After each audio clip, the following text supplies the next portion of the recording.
Hi mga mamis! Lagi bang naninilaw yung ngipin ng mga anak nyo kahit na araw-araw nyo naman silang tinutoothbrush? Maybe dahil wala nga fluoride na kasama yung toothpaste nila.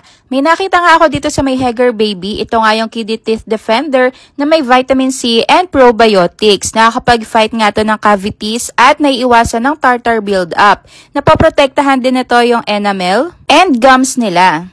Pang 0 to 6 years old na nga to and excited na nga lagi mag-toothbrush yung baby ko dahil ang bango-bango.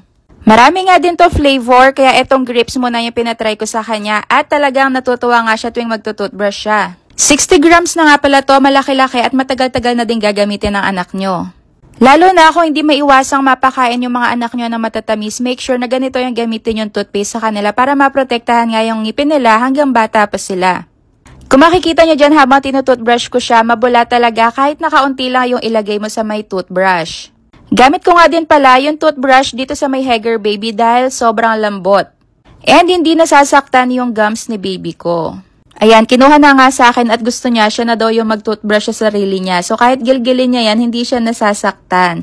Kung ako sa inyo, ayan, mag-check out na din ako para maitry na din ang baby nyo. Kaya pagka talaga gawang Hegger Baby, hindi na ako magdadalawang isip pa, i-check out ko na agad.